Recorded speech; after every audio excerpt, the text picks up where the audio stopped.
Today I want to talk about awakening and the process of awakening, both individually and collectively, and how a part of that is looking at the shadow within and around us, breaking the illusions, but actually a really big part of it is recognizing, remembering, and returning back to who we truly are, the essence of who we truly are, which is really quite phenomenal. So that's what we're going to look at today. So they say that the external reflects the internal, that the world is a reflection of our inner state of being, which, to a certain degree is very, very true. And I think, wow, now more than ever, it is becoming louder and more obvious. And what I was thinking about this morning was, I like to look, as you know, I like to look at the micro and the macro, what happens within us and what is happening to and within us as a collective. And one of the biggest pieces of the work that I do is bringing back the parts that we disown and that we want to get rid of, bringing them back towards us into our heart, loving them so that we can alchemize them into love. And that's how we come back home to ourselves, right? We are so busy hating parts of ourselves. We are so busy judging, neglecting, distracting from, ignoring, abandoning, rejecting. We're doing all of this kind of inner war within us. And what does it do? It creates unrest. It creates fragmentation. It creates a kind of inner division because there are parts of us that we like and accept, and there are parts of us that we don't like and don't accept. And it's that segregation within us that keeps us from feeling peace. And that is no different to what is happening in the external world.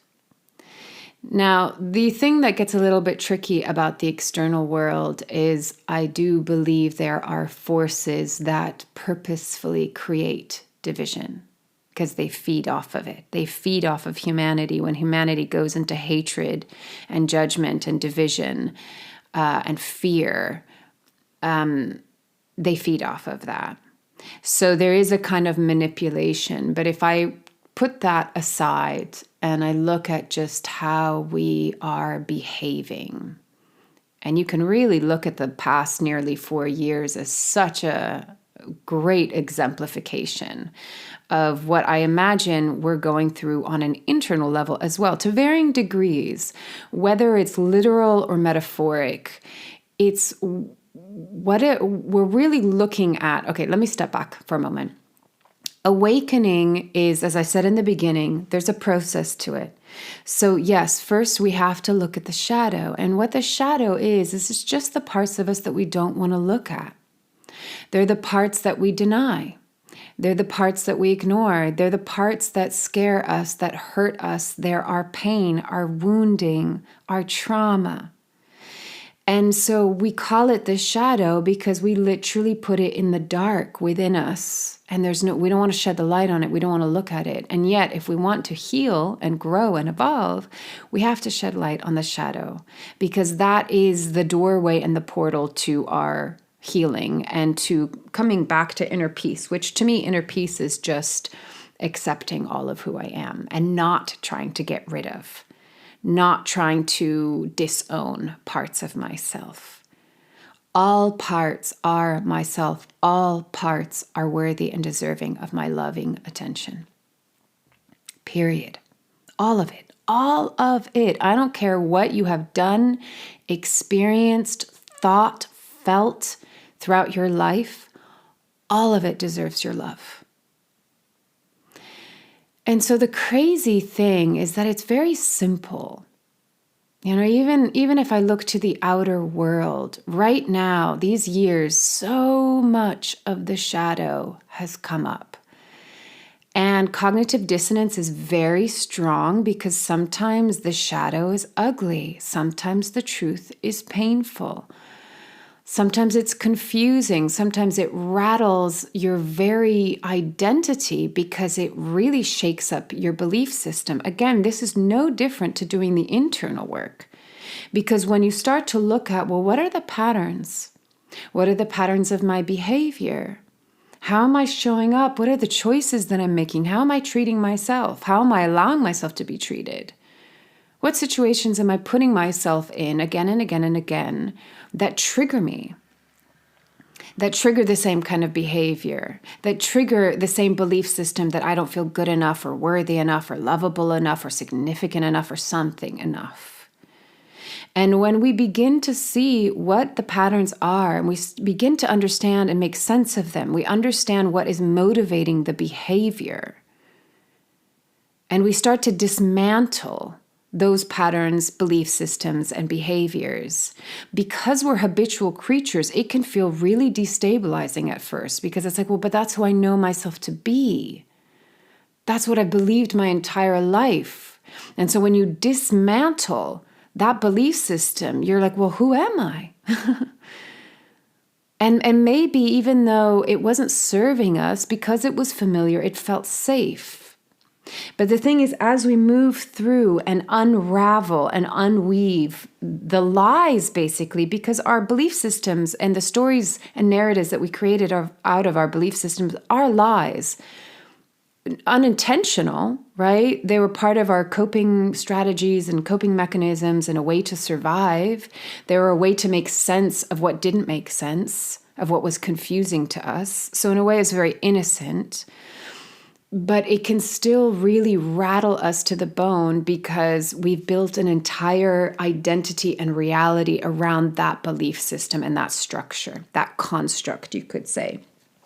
So when we're dismantling it, there's a moment where we're kind of free falling because you have to figure out who you actually truly are. But the beautiful thing is who you actually truly are has always been there, has always been there. So that is the net that will catch you or give you wings to fly. It is there. There is no doubt about that. Of course it's going to be there. It never went away. We just forgot and got disconnected from it. And the more that we fragment ourselves, the more that we compartmentalize ourselves, the more that we say, I like this part, but I don't like that part. I hate this part of me. I want to get rid of that part of me. We are severing and it's like breaking apart the chinks of the chain. And through our fragmentation, we feel, what is it? Less whole. We feel unwhole. And then we look to the outside to give us the feeling of wholeness, to fill the void. But the void is within us because we left home. The feeling unwhole is within us because we fragmented and severed ourselves from ourselves, most especially our heart. And love, which is the container for all things. It is the lap of love that can hold anything and everything, as you've heard me talk about so often. So the essence of who we are has always been there, and it's just a returning to love. It's a returning to who we truly are, which is really, actually, we are phenomenal, magnificent beings. And so part of this internal journey is to, like I said, we're sifting through the layers that are false, that are not who we truly are. It's the false personality. It's the false beliefs. It's moving through the shadow. It's moving through the pain. It's going into the wounding. It's healing it through love and alchemizing it. And then remembering, wow, who you are is free. Who you are is all loving. Who you are is innately worthy.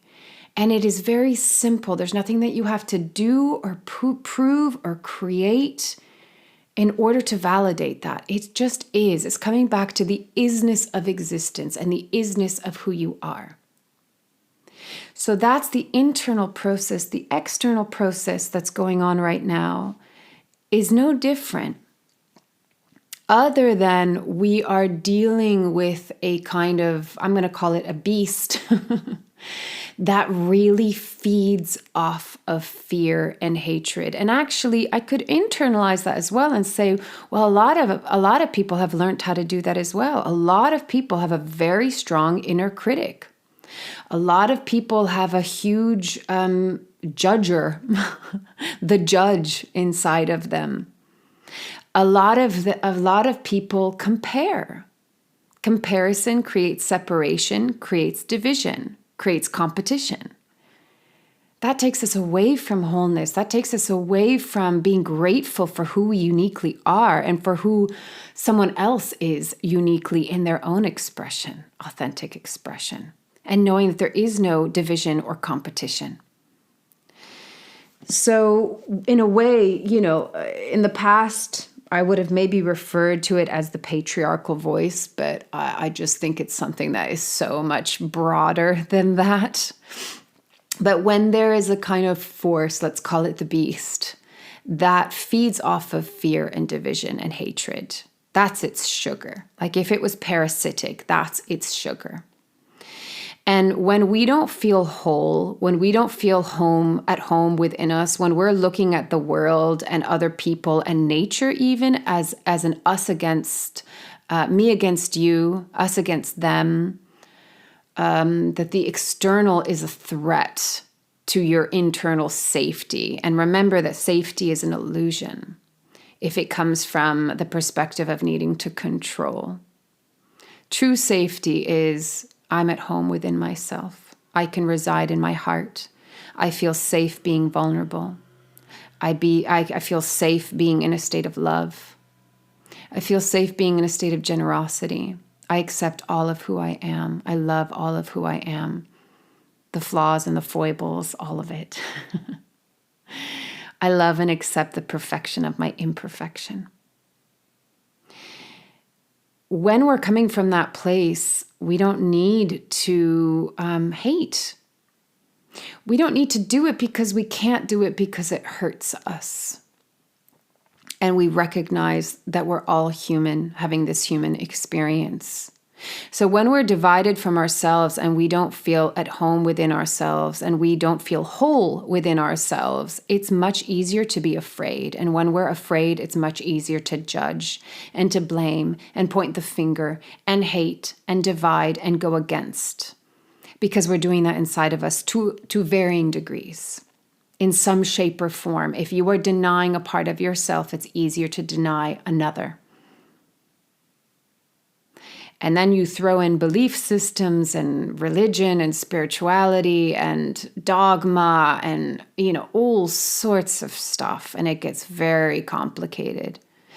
But actually, when we are coming from the perspective of awakening, we have to recognize, and I know you've heard it before, but if you hate another, you hate yourself. When you really truly understand that you cannot hate parts of yourself or else you will create a never-ending internal war within yourself, which will ensue, suffering ensues from that. And if you don't want to live that way anymore within yourself, and you want to be at peace, and you want to be happy, and you want to be in your joy, and you want to have a good time here, we need to recognize that the same is true for everything around us. And we got to start caring. This taking sides keeps us in that severing, keeps us in that fragmentation, keeps us in that internal and external war. When we recognize that it's the true power is love, that is the ultimate power. That is the alchemist, that is the healer, that is the very fabric of life and existence and of who you are. And if we return back to that, everything would change. Because I know this, because when you do this inside of yourself and you stop judging yourself and you stop hating yourself and you stop trying to get rid of parts of yourself, which is an illusion, you come into this embodiment of love, and it's amazing. It really, truly is amazing. You know why? Because it feels like home, and it is so familiar. And it's so freeing and it's so warm and comforting and cozy and nurturing. And it just feels, even as I speak about it right now, I can feel my heart gets stronger. The vibration in my heart gets stronger. It feels like it's going to explode or implode because it's just that strong and powerful. Look at the outer world. Do you think the answer is to kill more people? To hate more people? Do you think that death and getting rid of, I'm going to use that term because we do that within ourselves, and as within, so without. Do you think that's the answer? Do you think that creates peace? No. History will repeat itself again and again and again. For one, because that's what the beast likes. And that's what the beast knows, and that's what the beast creates because it feeds off of it. But two, because history will repeat itself until we get the lesson. This is the school of life. And part of awakening is making the decision to no longer repeat the same patterns of behavior that don't serve us. And that goes individually and collectively. The patterns of behavior that we've been in for thousands of years does not serve us. And the beauty of what is happening right now, on one, it's like the extremes, right? We really have the shadow and the light just center stage. The beauty is as the shadow, the hatred, the darkness really comes to the surface. It's really being seen. You cannot look away from it. But the other side of that is people are recognizing, just stop fucking fighting each other. Excuse my language, but it really actually requires that element of, that element of power. Bluntness. Just start loving each other. It is that simple.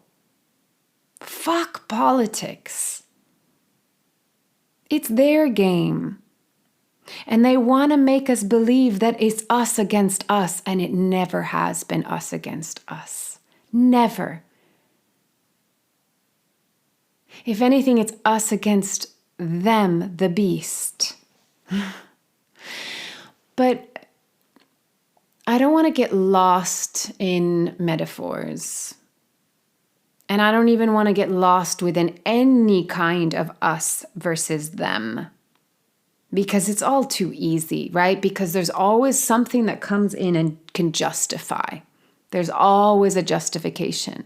And again, I'm going to come back to the internal, is that our limiting beliefs will always have a justification. And not only a justification, they will have a way of looking to prove and validate their perspective. As within, so without. You can see it. Everyone has an argument for their side. Until humanity recognizes that there are no sides between us. There are no sides within us. There is no good and bad side within us. There is no right or wrong part of you. Until we recognize that, or when we recognize that there are no sides, then we will know peace, both within and around us. It is truly, truly that simple.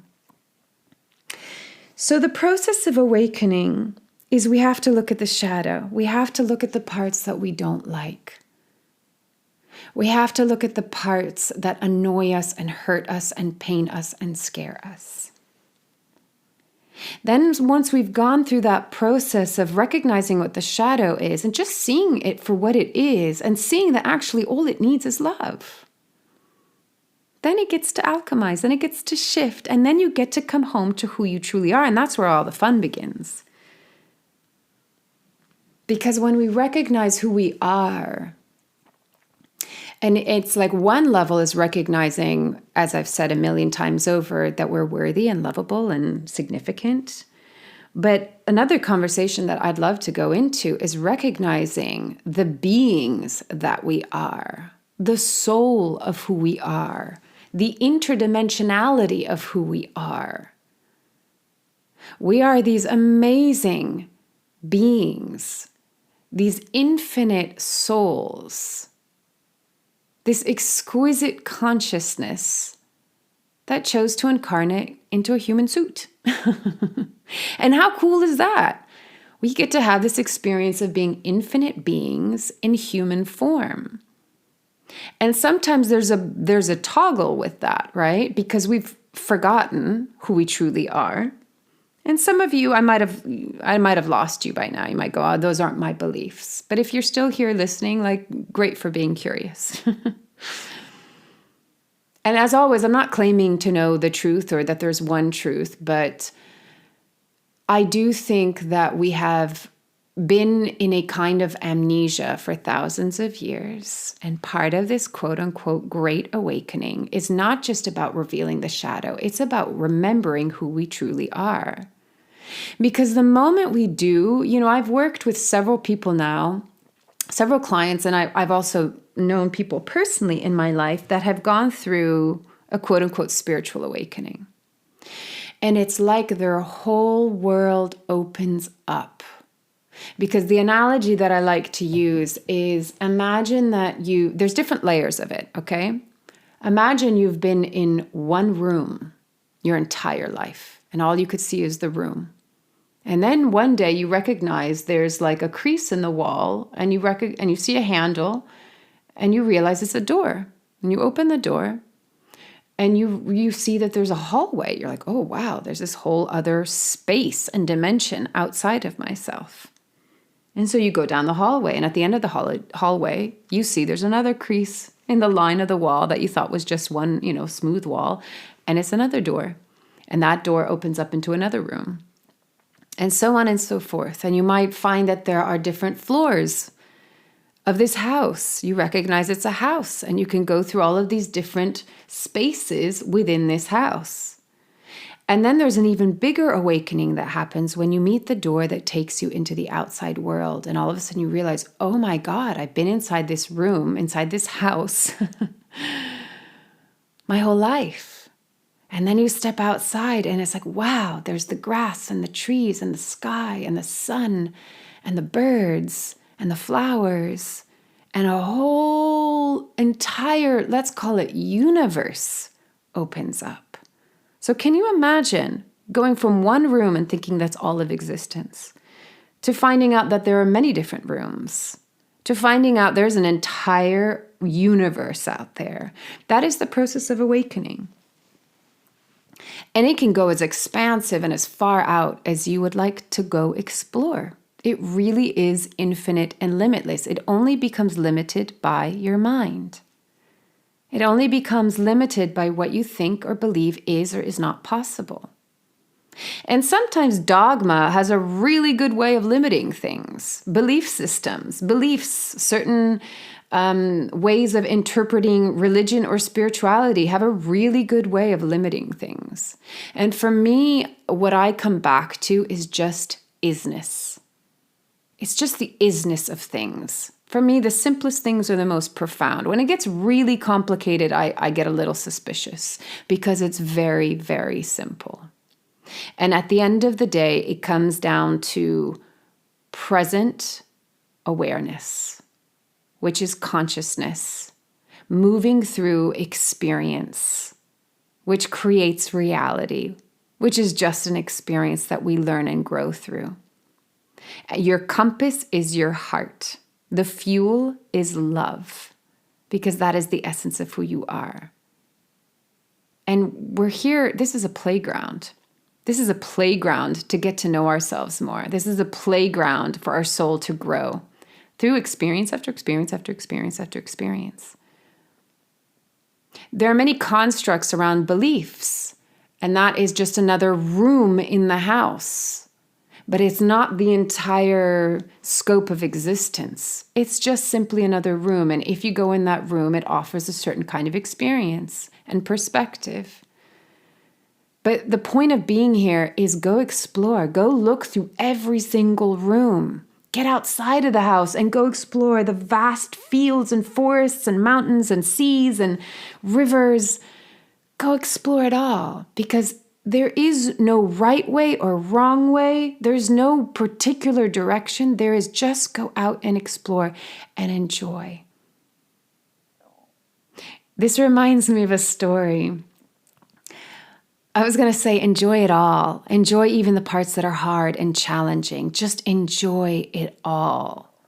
And it reminds me of when I was in my early 20s, where was I at this point? I was either in Thailand or I was in Laos. I was traveling around Southeast Asia.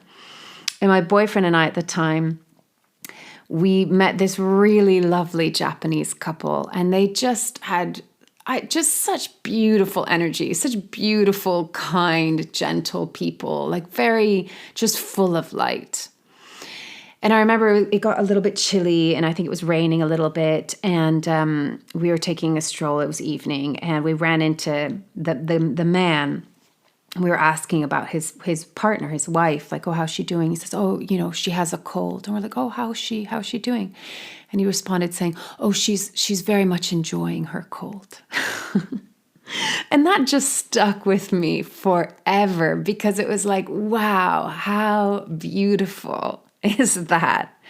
And you know what? I have had many different, I don't even want to call it battles, but I will call it battles around injury and illness in my life. And it has taught me so much. What it taught me the most is resistance, and how when we resist, we create more pain and suffering. And when we allow and soften and surrender, we find more peace. And so illness and injury, I have really learned. Still hard for me sometimes when I get migraines, but I have had amazing experiences when I've really softened into the experience. It becomes a catalyst. And they say with children that whenever children have some kind of illness, they always have a growth spurt after. And I don't mean physically, I mean mentally. They have a little bit of a quantum leap. And it makes sense because you're releasing toxins, you're shedding the old skin, and then you're allowing yourself to evolve out of that moment. You're allowing yourself to integrate the things that you needed to process physically, emotionally, mentally, spiritually, psychologically, all of it. And then that gives you the quantum leap, the quantum growth to the next level. So it's a beautiful way of perceiving things. And so much of life is just simply perception. How are we perceiving it? You can perceive yourself as whole because you are whole. But you might be perceiving yourself as fragmented because you're segregating parts of yourself from yourself. Same thing from the outside. We could perceive ourselves as being one organism, but we perceive ourselves as being separate and therefore a threat. It's all a choice. It's all a matter of perspective. But part of awakening is also building self-awareness. As I've said so many times, awareness is the beginning of all things. We cannot get anywhere without awareness. Well, we can, but we might create a mess of it. And it becomes much more fluid when there's awareness. And awareness brings us into that state of beauty, of remembering who we truly are, which is compassionate and loving. And then you can look out at a brutal world that is filled with chaos and so much damn hatred. And you can look at it and feel so much damn love. And it's beautiful. It will move you to tears. And you'll recognize that that's the elixir. That's the thing that will heal. Be love, and you will return back home. Be love, and you will change the world. Stop hating yourself. Stop hating others. And just start loving. That is the true awakening. That is the true awakening. Come back home to love. It's that simple. Okay, I'll leave it at that. As always, take it or leave it as feels right for you, and loving you from afar.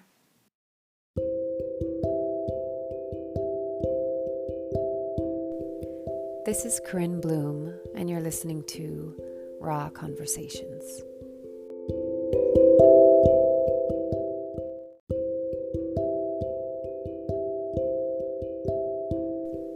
You've been listening to Raw Conversations with Corinne Bloom. Thanks so much for showing up, listening in, and being a part of the conversation with me.